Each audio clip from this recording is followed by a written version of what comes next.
Welcome back to the Webby and O'Neill channel. It's match reaction. Manchester United 1, Copenhagen 0. Webby, your thoughts on that game? No, for the first half was very poor, and fair play to the referee blowing up 20 seconds early. With no injury time, because it was bad.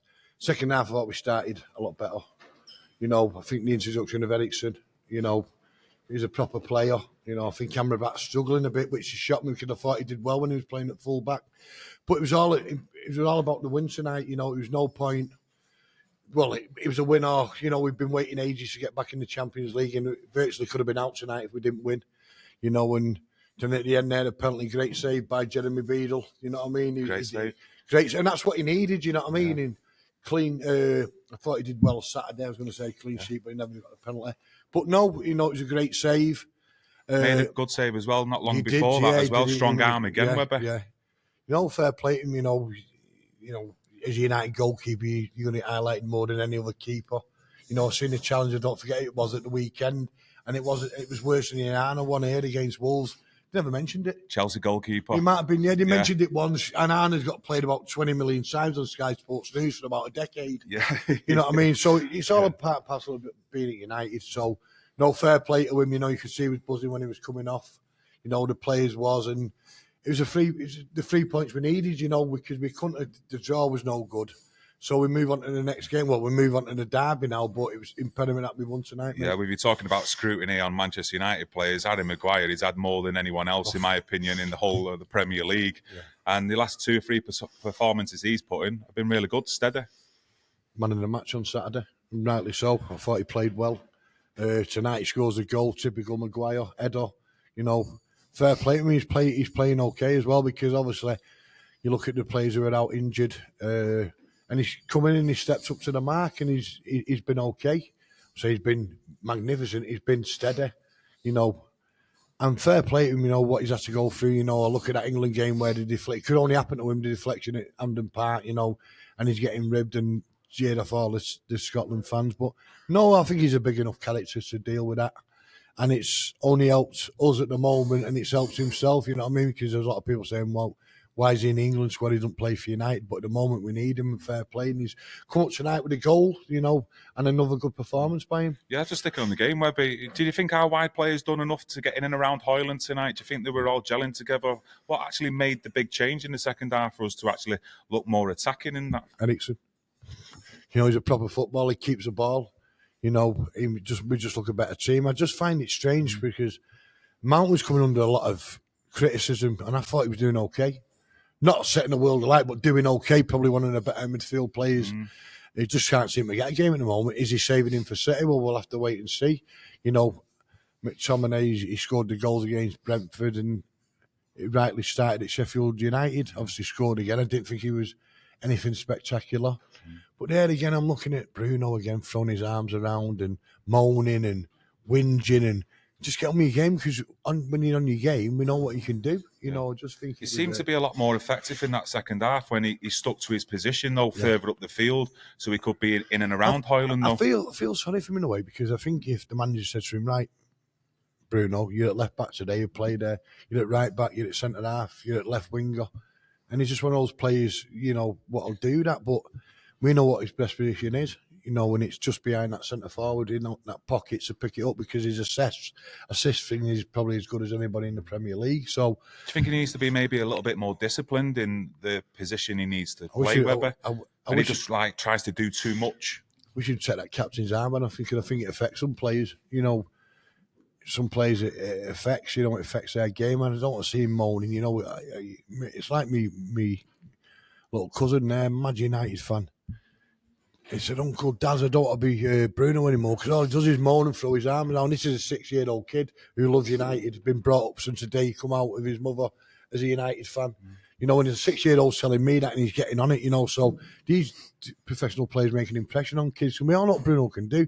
But cut out the moaning, cut out the waving in the arm, cut out the sulking, and we get the player we bought a few years back, because on his day he's as good as anybody. Yeah, what do you think of the wide positions, though, Webby?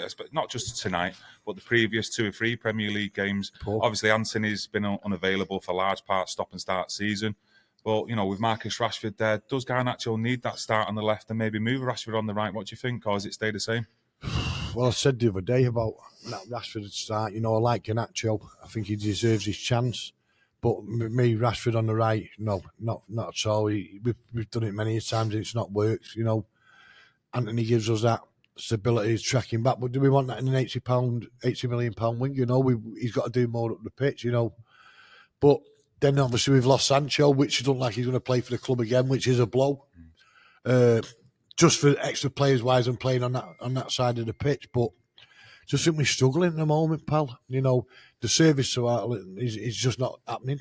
You know, if he gets a service, he'll score the goals. Yeah. But if you don't get the service, you're not going to score the goals, mate. So it's a struggle, but it's a struggle we got through tonight and we got the 3 points. But we play like that against Stockport on Sunday. It's going out, God bless. Do you think a lot of it had an effect with everything going off on the pitch with Sir Bobby Charlton tonight and a lot of pressure on the lads to get the 3 points? Yeah, you look at that. You know, you look at Saturday's game as well. Did it affect the players there? You know, it might have done like the players like Scott who'd been at the club since he's been 5 or 6, and he's seen probably Bobby Charlton up to a few years ago every day. You know, he's part of the furniture in the training ground, especially at the Cliff. But no, I don't think they can use it. That it's upsetting. It's upsetting for the fans. It's upsetting for the clean. It's upset for the program seller. But you know, we've got to start performing more and, you know, making this place a fortress again, because teams are coming here thinking, hang on a minute, we've got a chance. You know what I mean? So, did you think it was a penalty tonight as well? Well, no, not really. But when you got an Italian referee who's been a duckegg all game, he's going to give it. Innit? You lift your foot up higher than your waist, the duckegg's going to give a penalty with him. But that's what you do. That's what happened. Do this we took, but I think some of our defending tonight was poor. You know, there was a thing there where one passer there took 3 of our players out, and I think it was Ran who cleared it. But great penalty save, you know. Was you surprised as well, Webby, that Amrabat come off for Ericsson? Because there was a lot of people near me saying, really, it should have been McTominay. But what's your thoughts on that? I just think he struggled. I think he struggled at Sheffield, Amrabat, you know, and it shocked me that, because I thought, let's get him into midfield, because he'd come, started his United career and played left back, you know, because we didn't have any. And fair play to him. I just think he struggled in there. But obviously, Casemiro will come back in for Sunday's game. Yeah. Does he play with Scott? Does he play with Amrabat? Does Ericsson start? I don't think you can play Casemiro and Ericsson together. That's just my opinion.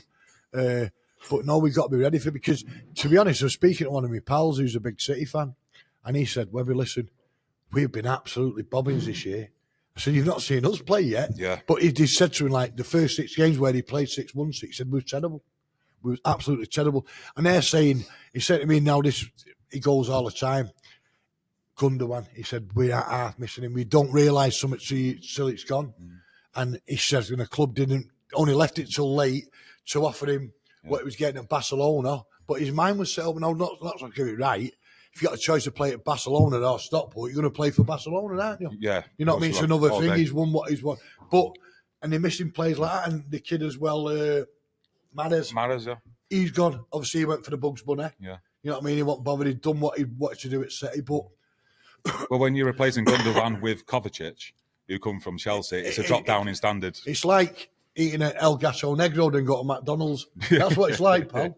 You know what I mean? Having one of Bill Klein's steaks or a scrabby dirty 150 burger. That's what you get, mate. You know what I mean? So Kovacic is a after. You don't play for Real Madrid if you're not half right, but give me Gundogan any day of the season. Just before we go, Webby, are you a little bit more confident that we will progress through this group though in the Champions League after tonight's performance? We've got to win over there. We've got to the 2 away games before we play Bayern here. We have got to get 4 points minimum. We need a win and a draw, and Istanbul's going to be hard, even though they're not the greatest team. We just made them look better than what they was. But I think this Copenhagen team, I won't say they're going to get to the final of the Champions League. I'm not like that, but I think if they put their chances away in the games they've had, they could be knocking the books. A very, very difficult game over there. But we've got to take 4 points out of the next possible 6 in the 2 away games. Yeah, bang on comments there. Cheers for that, my mate. If you've enjoyed today's video, please leave a like. Get your comments in as well, Reds, and we'll see you again tomorrow. Thank you very much. Good night. Cheers, lads. Cheers, Webber. Nice one. I like the vibes. Cheers, lad.